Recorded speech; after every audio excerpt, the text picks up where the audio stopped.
Hey, everybody. Welcome to another episode of the Optimized Real Estate Podcast. I'm Rod Wilson, and I'm on today with Jim Savoldi. What's happening, Jim? Hey, Rod. So we'll get into it, but Jim has a couple of different companies. One is BAM Investor, and BAM stands for Behavioral Analysis of Markets. And the other one is Anemoy Predictive Technology.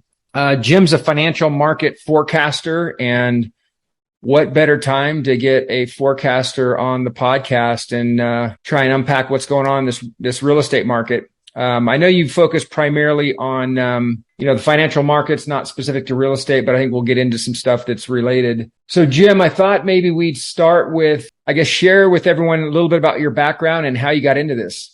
Yeah, so prior to about almost 4 years ago now is when I started Anemoy Predictive Technology. But prior to that, in which we'll talk about that a little bit more later, but prior to that, I started behavioral analysis of markets when I left an $8 billion hedge fund in San Francisco, and they wanted me to continue to forecast for the firm, for their portfolio managers. And so actually they talked me into it. Prior to that, I'd been working on a portion of the model for a couple decades, actually. And then every year I add little nuances, make improvements, and then finally got to a point where I wanted to start to automate and integrate some AI to try to take it to the next level. And so that started Anemoy Predictive Technology, February of 2019. So I guess maybe I know they're kind of a little bit interrelated, obviously, on the predictive side of the financial markets.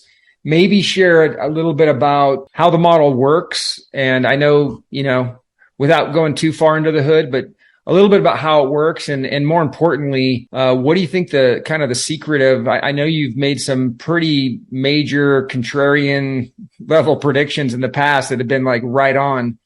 And so I'm just curious why you think the model is so accurate. So what at the core of the model is, it's behavioral analysis. In financial markets, traditionally, there have been two different camps: fundamental analysis and technical analysis. Behavioral analysis tries to tap into sort of elements of human emotion and cycles of greed and fear, really. And so what I figured out by basically studying the Roaring '20s, the period that led up to the 1929 stock market top, and then the crash into the 1932 low that led to the Great Depression, and then also studying the build up to the 1987 top, and then that crash, and then in real time, I worked at the fund and for the fund through the 2008-9 period, and what I found was that there is not only a natural rhythm of waves of optimism and pessimism that unfold, but there are a number of successive sort of higher highs within a big bull run of optimism and then lower lows within a bear run of pessimism. And once I discovered that, my methodology is to test every single fractal level, meaning if I can observe something playing out in 1 month price bars over multiple decades, I should be able to drill down to a 1 minute price bar, a 5 minute price bar. Even in my model, I go all the way down to 30 seconds, 15 seconds, and 25 ticks. And I should be able to observe the exact same human emotion unfolding on a smaller fractal level. If it really is something that's inherent to human beings and hardwired into us, then it should show up, as far as my methodology at least, it should show up in all those different fractal time frames. And so once I discovered that it did indeed show up at different fractals in every fractal, that's when I sort of settled on this entire methodology. And then, like I said, I've been just trying to make it better and better as time goes on. One of the things people ask me more frequently nowadays is if AI and the highly computerized way that the markets trade has changed things. And it really hasn't, other than the big high frequency trading firms and the big quant firms that, manage billions and billions of dollars. it does look to me like they exploit human nature and greed and fear by pushing price to little further extremes at the highs and lows to sort of wipe out the weaker hands, either stop out short sellers into highs or flush out people who are trying to buy on the long side of a market and spook them out of their positions into lows. Just because these funds are so huge, they really need to have they need to be able to move into sizable trades or it's not worth their time. So they have to seek out liquidity, meaning volume. And the only way to do that is to push through certain levels where people kind of cry uncle. So that's the other core to my entire model is sort of these fractal capitulations where I've figured out cyclically when human beings sort of cry uncle and give up. And that tends to lead to major turning points. So that's the reason the model is so contrarian in nature is that I'm basically trying to invest into that turning point low where the majority of people will cry uncle. And so I guess that begs the question, and which here we are in kind of towards the end of October 2022. I mean, we've seen the market crying uncle, most of this year. I guess just, kind of tying this back to, the audience obviously is, real estate investors and developers. The question that I guess everyone has is, kind of what is this market direction? What's the trend has been down. We've mentioned on other, podcasts that I've done just on how smart investors are adjusting their business model, accordingly to kind of, reduce risk and obviously, continue being able to do projects and make money. So, I guess before I ask you the question, like where you think this market's going, maybe share from your perspective, what's the closest metric, I guess, to try and model or predict the real estate market? So, for the real estate market, I think depending on the region that you're talking about. So if you're talking about sort of where I am here in San Francisco Bay Area or, Silicon Valley, I found in the previous cycle that following the NASDAQ and following the IPO market, initial public offering market is important just because that's where the fuel for the fire comes from. And that's what provides, the ammunition that the younger crowd tends to use to go out and pay cash for, big homes and drive prices up in general. If you're talking about other parts of the country, I think probably, interest rates are more important for affordability. They're not paying cash. And so, I think if you kind of combine both of those things, you have a pretty good handle on whether or not you have wind at your back or wind in your face as far as, the real estate market and pricing. It's like what we talked about a little bit earlier. I think there's probably never been a more important time to sort of team with experts because the easy money, the low hanging fruit, that period's run its course. I think you really have to know what you're doing and pick and choose your spots and pick and choose your projects much more carefully. Yeah. So I guess, you brought up, you mentioned the Great Depression and going back and just kind of modeling that and having the major declines in the financial markets, at least in helping you kind of build your model over the years. What's the model saying now? I mean, I don't know about the Depression, but, are we going to see, is the model saying we're going to see a similar 2008 type of correction? I mean, I know there's like so much that's different now than back then. And for real estate, obviously the big one was inventories. We still haven't seen really, much change in inventories. They're still relatively tight in most markets. So I think that's helped keep, even though rates have been skyrocketing essentially, at least they've been moving faster than they have in most of our lifetimes. So yeah, I'm just kind of curious, like, are you able to kind of pull out of the model where, this real estate market's going? Is it going to crash? I mean, you keep hearing all this stuff about crashing and it's like, well, what you have to almost define what a crash means before you can even, answer So, that. I mean, if you're talking specifically about real estate, there are a couple tools that I could lean on. Actually, I was hired by the big fund in San Francisco in 2005 because of my view on the real estate market and the fact that I thought it was an epic bubble and would burst and take down the banks and the brokers and basically the entire house of cards. This time around is different, but if it weren't for the supply, fairly constrained supply, I would actually think that this is, probably even a more challenging period, or could potentially lead to even a worse outcome, just because the Federal Reserve is just raising rates so aggressively, so quickly. And so there's something in the financial markets saying that I've used over the years: speed kills. And what I mean is, for the really big players, the ones that matter, the ones that, if they're caught on the wrong side of a market, can literally take down the global financial market with one mistake. Whereas, for you and I, we would maybe wreck our own personal lives and, have a bad outcome for ourselves, but not necessarily take down the whole neighborhood with us. So these guys are really good at hedging and prior to potential problems. And then they also have so many different, they're so good at financial engineering that they, constantly come up with new tools to hedge, sort of new problems on the fly. So as long as they have enough time to create the hedge and put it in place, there's almost no price percentage move that can decimate them and as a result take down the entire global financial market. But if something happens very quickly, if you combine speed and a large percentage move, and again, the percentage move doesn't even have to be as large if the speed is extraordinary, the speed of the move.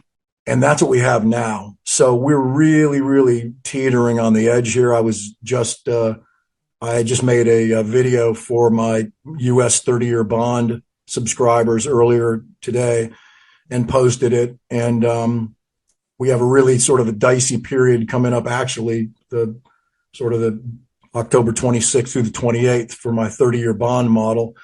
And they really need to put the brakes on here. So the bond model that I track is a price-based model. So it's bearish, meaning that as price declines, rates move higher.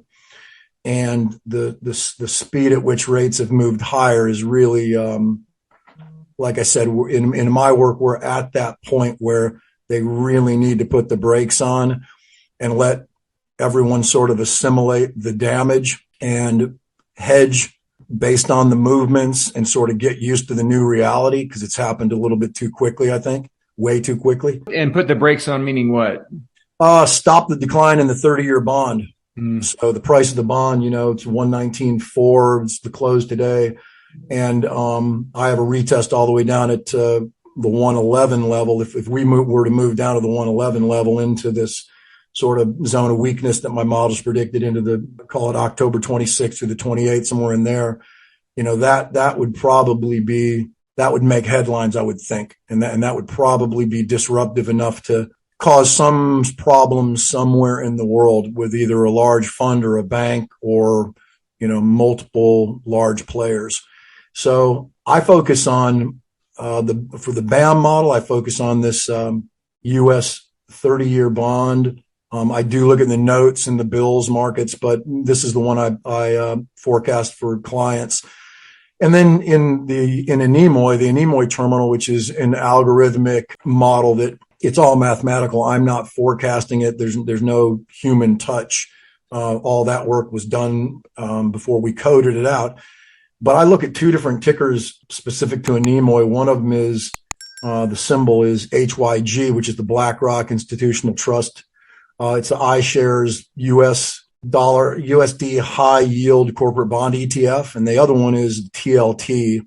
And I'm sorry, I do look at the TLT, but the other most important one is the JNK, which is the Spider Series Trust Bloomberg high yield bond ETF. And so JNK, it's short for junk, as in junk bond, and the other one, HYG high yield. So usually if something's about to come unglued globally, it will be reflected with, a scare in the junk bond market, the high yield market. And both of those setups look really bearish, but we're at the point where they're so bearish and so beat up that what would typically happen is you'd go into a period of recovery, or at least a broad consolidative range for months or even years sometimes.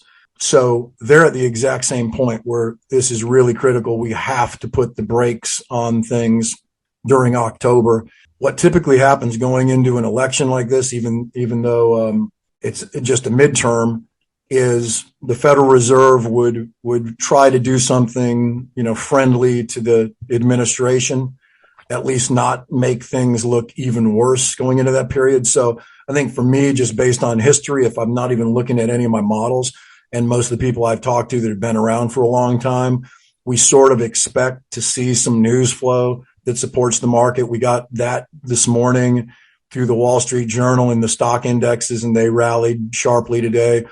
But the bonds still were really ragged on the session. And then we'll have to see what the futures look like when they open on Sunday. We've got a one-day break here, and then the futures open again on Sunday, and we'll see if things start to fall apart again. But if we can't see some kind of news flow, even if it's bogus, which does happen in the financial markets, but if we can't see some kind of supportive news flow that can put the brakes on this decline, then we actually could be into a really rough spot here over the next couple of weeks. You think it's based on that with the bond market, and I guess where we're at from midterms and all these factors that are kind of playing in, everyone's pretty focused on the Fed. Do you see that the Fed fund rate just continues to go up, or what do you think? So the bond market may be trying to force their hand and make them stop, make them slow down.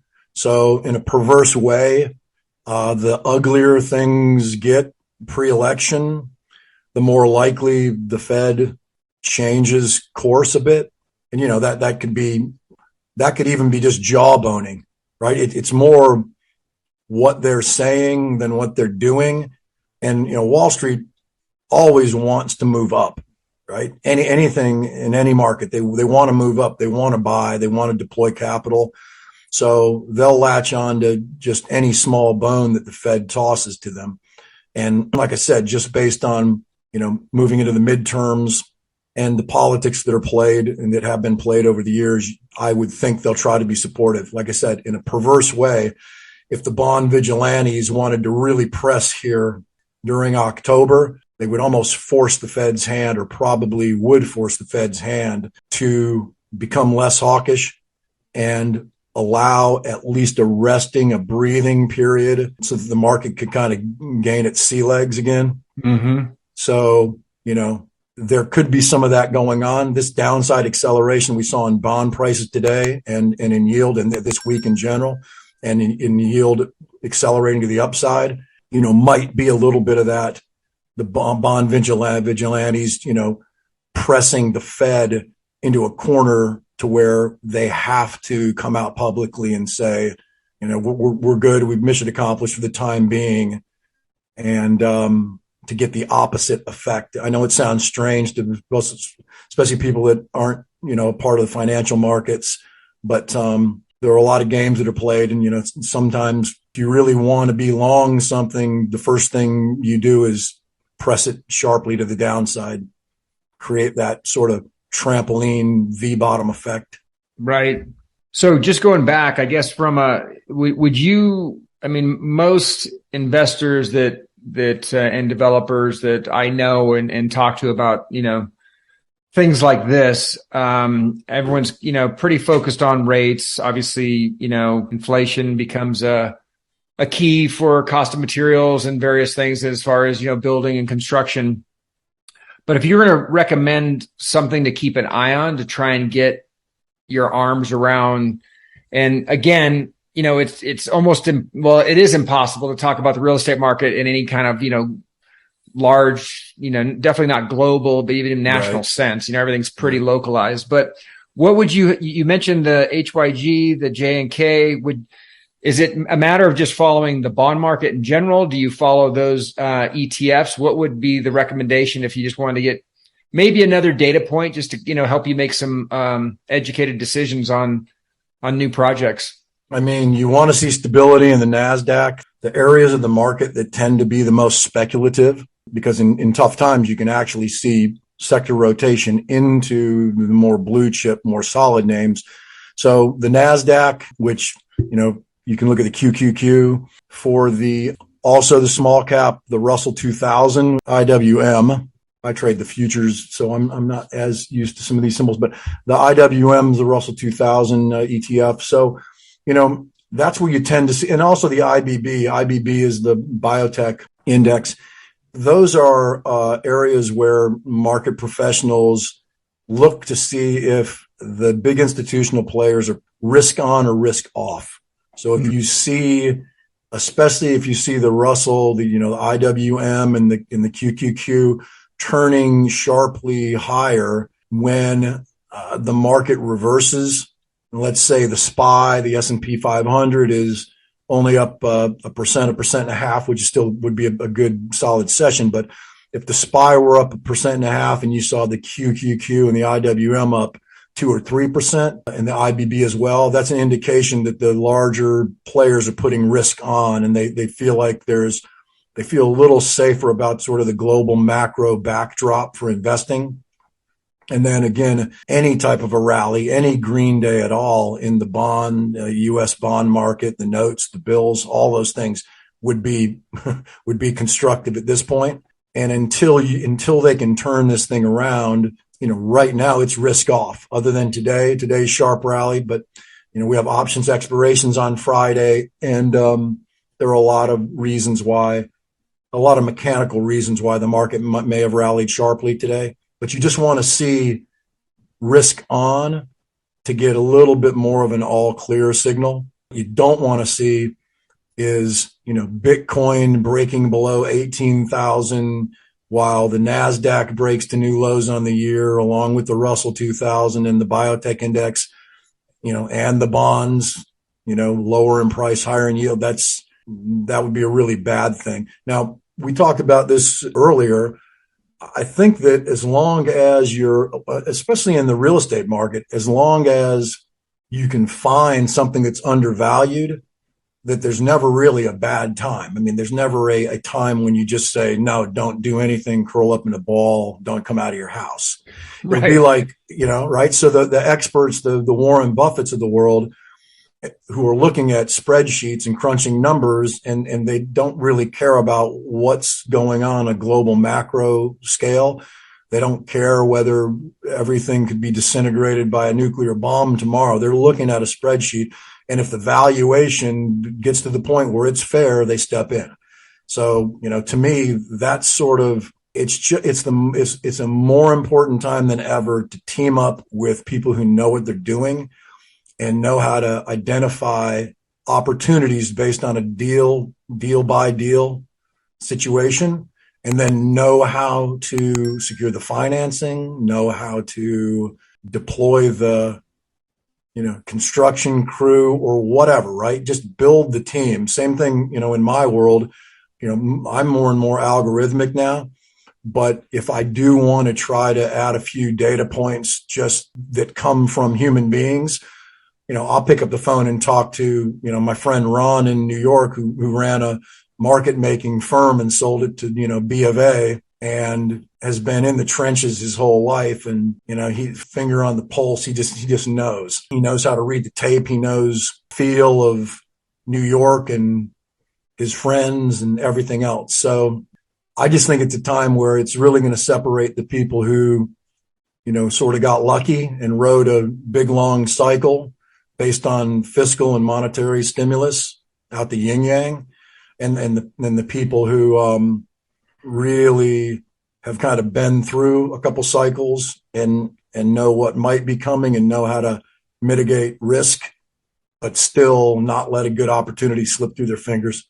That's great advice. And I think we've seen that in real estate for sure, where the market has hidden a lot of inefficiencies and frankly some pretty bad projects and bad decisions. But when the market keeps going up and to the right, a project taking twice as long over the last, 5, 6, 8 years. I mean, you're actually almost glad, depending. There's been a couple little dips, but nothing overly significant, but definitely, yeah, those days are gone. You got to be on your game and you want to get in and out, or, for those that are buying and holding, you want to, you still want to buy right and make the, your model and the financials work.